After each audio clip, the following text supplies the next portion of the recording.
நமது இந்திய வரலாறு அப்படிங்கிற ஒண்ணே கிடையாது. அந்தந்த பகுதியில் வாழக்கூடிய குறுநில மன்னர் அவங்களுக்காண்டி போராட்டங்கள் இதான் தொடர்ச்சியா நடந்துட்டு இருந்திருக்கு. இங்க இந்திய வரலாறு என்பதே ஒரு பொய்யான வரலாறாக நமக்கு கற்றுரைக்கப்பட்டிருக்கிறது. வீரமங்கை என்றாலே வடநாட்டு ஜான்சி ராணி தான் இங்க பாடப்புத்தகங்கள நமக்கு குழந்தைகளுக்கு நமக்கு படிப்பிக்கப்பட்டிருக்கிறது. இழந்த நிலத்தை மீட்ட வரலாறு எங்கள் பெரும்பாட்டி வேலுநாச்சியாருக்கு சாரும்.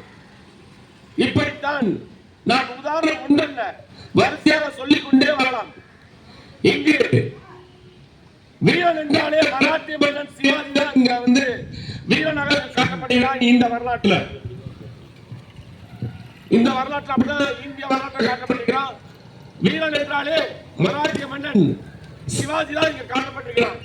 அதை விட பெரிய வீரன் எங்கள் முப்பாட்டன் மரு சகோதரர்கள் தீரன் சின்னமலை, தூளி தேவன் நிறைய இருக்கிறாங்க.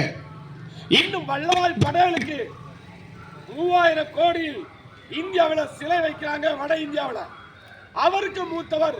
அவரை விட இந்திய தேசத்துக்கு இந்த பாரத மண்ணுக்கு பல்வேறு போராட்டங்களை நடத்தி அப்பவே தொழிலாளர் ஒற்றுமைக்காண்டி இந்த மண்ணில் போராடி சிறை சென்று செக்கிழுத்து மாடு இழுக்க முடியாத செக்கையை மணியில் இழுத்து இந்த இந்திய விடுதலைக்கு போராட்டம் வஉசி.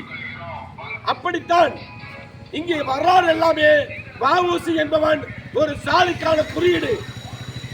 வேலு நாச்சியார் என்பவள் எனது பாட்டி ஒரு சாதிய குறியீடு. தீரன் சின்னமலை ஒரு சாதிய குறியீடு. பூலி தேவன் ஒரு சாதிய குறியீடு. அப்படித்தான் மறைத்து வைத்திருந்தார்கள். இதுவரை நான் தமிழர் கட்சி ஒன்று வந்த பிறகுதான் இவங்கள் ஒரு சாதியத்துக்கான குறியீடு அல்ல, தமிழ் தேசத்திற்கான குறியீடு என்றும் இவ்வளவு நாள் 50 கடந்த பிறகும் எனக்கு எனது பாட்டன் ஒருத்தன் இப்படி முத்துசாமி ஆசாரி ஒருத்தன் காமராஜருக்கு இணையாக இந்த மண்ணில் போராடி இருக்கின்றான் என்பது எனக்கு 50 வயசுல தான் தெரியுது. கத்துக் கொடுக்க தவறியது இந்த திராவிடம் செய்த தவறு தான். இப்படி ஒருத்தர் எனக்கு பாட்டனா எங்க தாத்தனா ஒருத்தர் இருந்திருக்காயா, முத்துசாமி ஆசாரி ஒருத்தர் இருந்திருக்கா அப்படி எனக்கு கத்துக் கொடுக்குது தமிழ் தேசியம் வந்த பிறகுதான். இவங்க எல்லாரும் அவரை சாதிய குறியீடா பாக்குறாங்க. அவரே அந்த சாதிக்காண்டி போராடுறதே கிடையாது. இந்த முத்துசாமி ஆசாரி என்பவர் சாதியால் குடியால் அவர் ஆசாரிகள் பிறந்திருக்கலாம். அவர் ஆசாரிக்காக மட்டும் போராடல, எல்லாத்துக்காண்டி அவர் போராடுறாரு.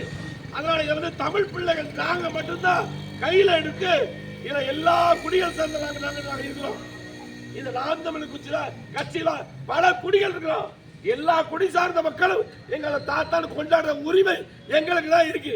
யாரும் நிக்க மாட்டாங்க. அவன் சாதியவா பார்த்தா நாங்க எங்க தாத்தனா பார்த்தோம், எங்க முப்பாட்டனா பார்த்தோம், எங்க முன்னோரா பார்த்தோம். அப்படிதான் நாங்க பார்த்துட்டு இருக்கிறோம். இது வருங்காலத்துல இவர் எங்களுடைய தாத்தா முத்துசாமி ஆசாரியுடைய நினைவினால் வருடம் தோறும் நாங்கள் எடுத்து கொண்டாடுவோம். வருடம் தோறும் மிக சிறப்பாக எடுத்து கொண்டாடுவோம் என்பதை சொல்லிக்கொண்டு அவருக்கு புகழ் வணக்கம் செலுத்தியதில் காமராஜருக்கு இணையாக அவருடைய உற்ற தோழனாக எங்கள் ஐயா இப்படி வாழ்ந்திருக்கிறாங்க. அந்த தகவலை எங்களுக்கு இப்பதான் கிடைக்கி அது எவ்வளவு எளிநிலையில வாழ்ந்து கொஞ்சம் பாருங்க. நீங்க எவ்வளவு மோசமான நிலையில இப்படி ஒருத்தர் எங்க ஐயா காமராஜர் வெளியே தெரிஞ்சிட்டாரு. அவரோட இணைந்திருந்த முத்துசாமி ஆசார் வெளியில தெரியவே இல்லை. இதுவரை தெரியல, எங்களுக்கு தெரியல, யாருக்கு தெரியல, தெரிஞ்சவரை எனக்கு தெரியல. இனி வரக்கூடிய காலங்களில் எங்களுடைய தமிழ் முன்னோர்களை எல்லாத்தையும் நாங்கள் தெரு தெருவாக வீடு வீடாக கொண்டு சேர்த்து அவர் எங்க முப்பாட்டங்கிற எங்களுடைய முன்னோர் எங்களுடைய பாட்டங்கிறத மக்கள் மத்தியில் கொண்டு சேர்ப்போம் தெரிவித்துக் கொண்டு அடுத்து